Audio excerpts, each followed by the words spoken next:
Hi, I'm Morgan and today I'm going to be doing the mid-year book freakout tag.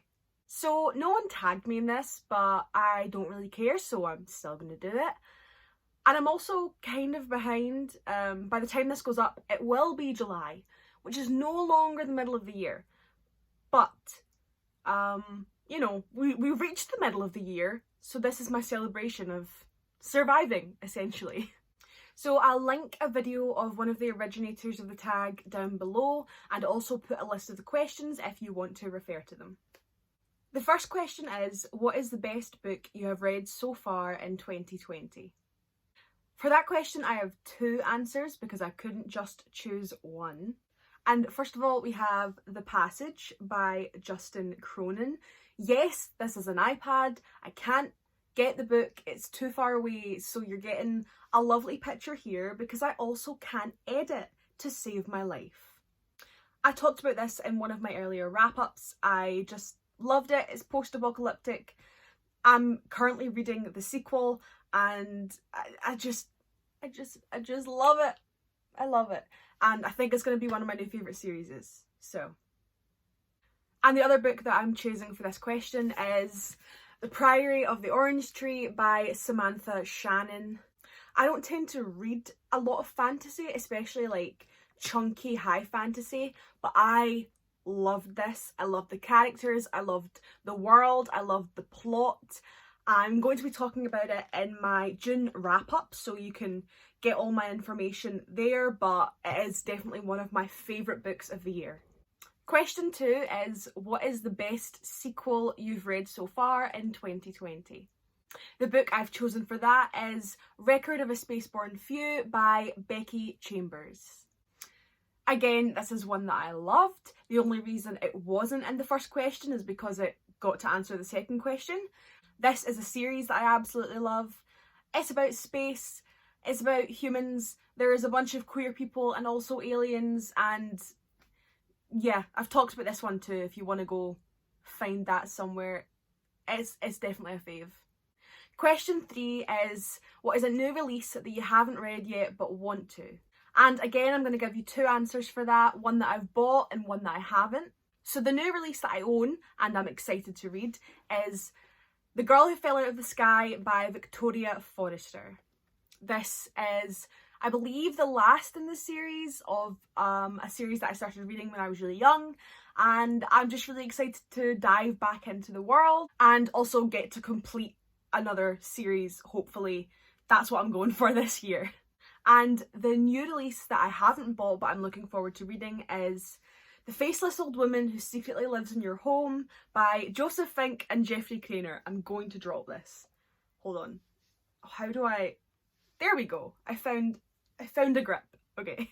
This is a book set in the world of Welcome to Night Vale, written by the creators and the writers of Welcome to Night Vale, which is a podcast you may or may not have heard of. I love the podcast. I've read the other books that they have released and I absolutely love them. And the Faceless Old Woman is one of my favourite characters. So I'm looking forward to finding out more about her and just kind of having one story that just focuses on her. Well, obviously there'll be other characters, but you know what I mean. She's going to be a focus because I love the episodes that focus on her and I'm really excited to read something about her. Question 4 is, what is your most anticipated release for the second half of the year? Now, I'm really bad at keeping up with new releases. This will be something that you will definitely learn as you watch me make videos, because I'm always behind on trends. I'm always behind and I never know what's coming out. I generally don't know until they actually do come out, and then I'm like, oh, there's a new book by this author? Wow. That being said, I have chosen a book and it is Mexican Gothic by Silvia Moreno Garcia. I believe this is technically being released on the 30th of June, so it will have been released by the time I post this, but I'm still going to count it as second half of the year because it'll be out in the second half of the year and I'll be able to buy it in the second half of the year. And I'm really just excited for it. I love the aesthetic of Gothic novels and, you know, just that kind of idea. And I've been trying to read a lot more about people of colour, especially women of colour, and this just looks really good. I don't know a lot about it, but I did read the synopsis. I can't remember what it was, but when I read it, I was really excited about it. So I'm looking forward to it. And also, this cover is beautiful. It's just, it is absolutely stunning. So hopefully the book that I get will have this cover, because a lot of the time British covers are changed and they're not always nice. So it better look like this. Need to drink some water. Question 5 is, what has been your biggest disappointment?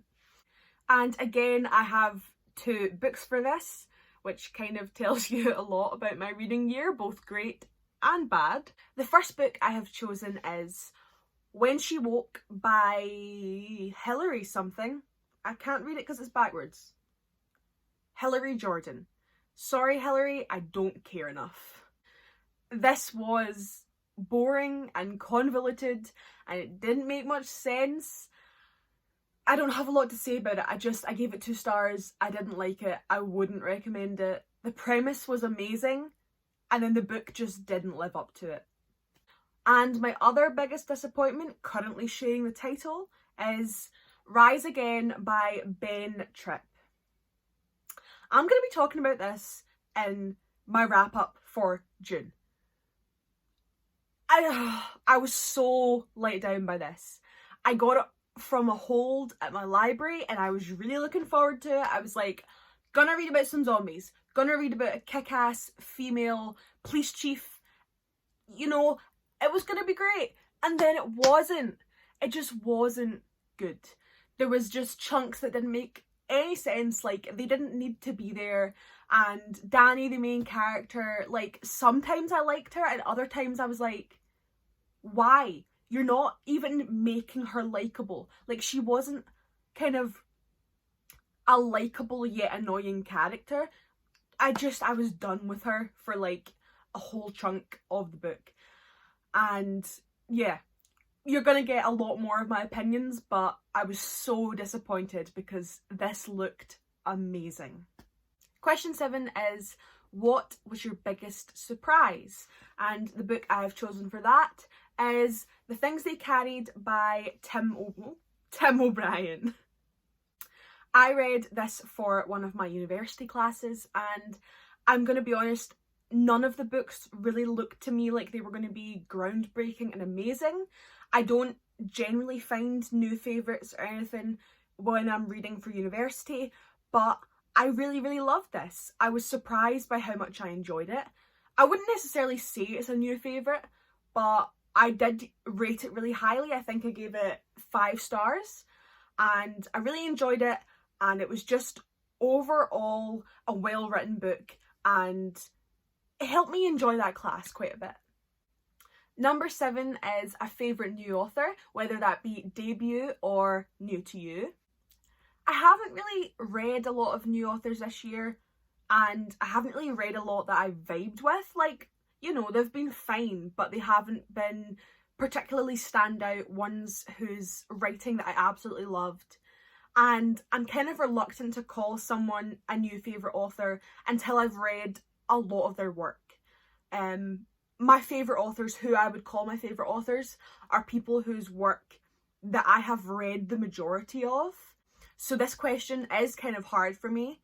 But 2 authors who I'm looking forward to reading more of and who I anticipate might be a new favourite author are Justin Cronin, who wrote The Passage, which is a series I'm currently reading, and Samantha Shannon, who wrote The Priory of the Orange Tree. I guess that was kind of predictable because those were my 2 favourite books from the start of the year.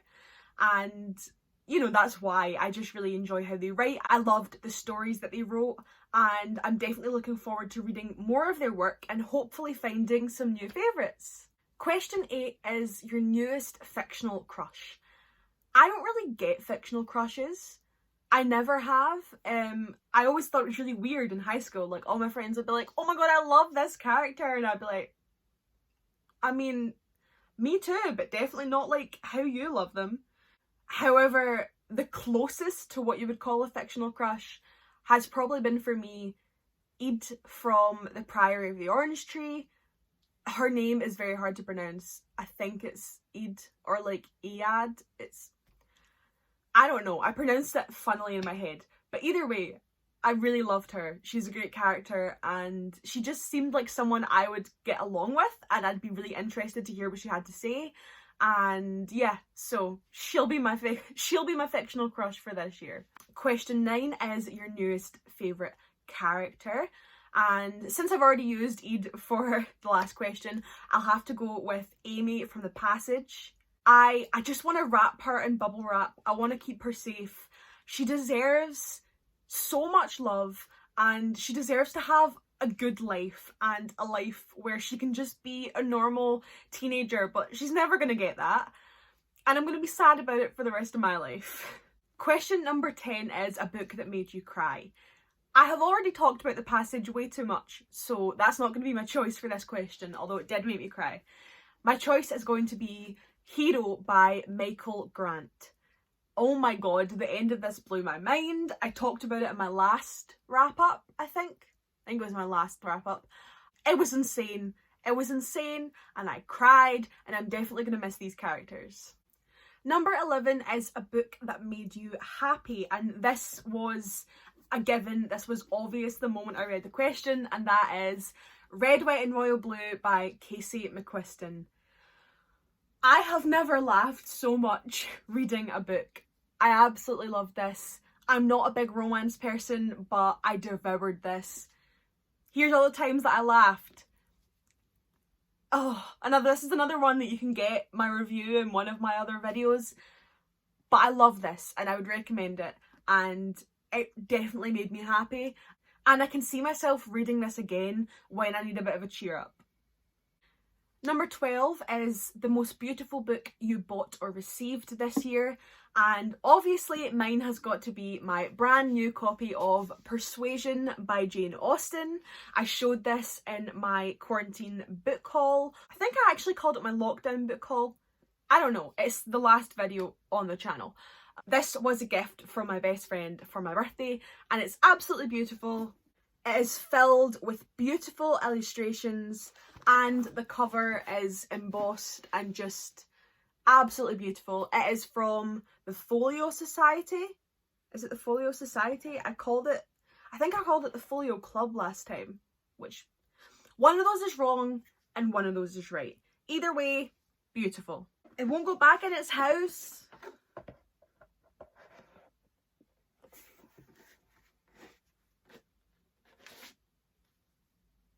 Question 13 is, what books do you need to read by the end of the year?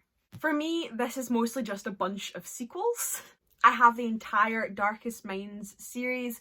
I bought it in like a collection from the works. So I have Never Fade and In the Afterlight and The Darkest Legacy. I read The Darkest Minds last year and since I own the entire series now, I should probably get around to reading it, so my goal is to read them by the end of the year. Some other books that I have to read are Stiletto by Daniel O'Malley, Force of Nature by Jane Harper, and The Girl Who Fell Out of the Sky by Victoria Forrester. And the last question, question 14, is to name some of your favourite book community members. I think it's actually just a favourite book community member, but as we have established throughout this list, I'm not very good at choosing just one. So a few who I've followed since before I started this channel are Cece over at Problems of a Book Nerd, Marinez at My Name is Marinez, and Kat at Paperback Dreams. I love their stuff. They're what kind of got me into wanting to do this and are definitely 3 booktubers whose opinions I actually take into account and whose recommendations that I usually love. And I'm going to give you a couple of my new favourites who I've only recently started watching and who are kind of relatively new to booktube. They're smaller channels. There's Nina at Illustrative Pages, Jordan over at Sorry Booked Solid, whose channel name I absolutely love, and Kristen over at Perks of a Bookflower. Oh, and also before I forget, Leanne over at Literary Diversions, I can't pronounce that, she is a fellow Scot and has really great recommendations for like thrillers and horror and all that kind of stuff. I will link all of the creators mentioned down in the description. You should check them out. Some of them are big channels, some of them are relatively small channels, but they're all just amazing. They're amazing. They know what they're doing and they all have kind of different genres and different opinions on these genres. And I love to read widely, so having so many different opinions has just been absolutely great. And those are my answers for the mid-year book Freakout tag. Thank you so much for watching, for helping me catch up with what's going on in my life. We're halfway through the year. I'm currently halfway through my reading goal. I have so many books to read, as you just saw, ones that I have bought, ones that I'm looking forward to buying, and also I'm starting my uni reading list, so that's going to be a lot. Let me know what your answers to these questions are down below, or if you have done the mid-year book Freakout tag yourself, let me know. I'd love to check it out. I've been watching the videos made by the YouTubers that I follow, and I really love just kind of knowing their own opinions about their current reading year, because obviously we see a lot of what they read, but we don't know what stays with them and what they remember from their reading year. So I think this is a really, really interesting tag and interesting videos to watch. If you've made it to the end, thank you so much for watching. I'd love if you could like, comment, subscribe, come chat to me in the comments or on my social medias, all of which will be linked below. And again, thank you so much for watching. Until next time, bye!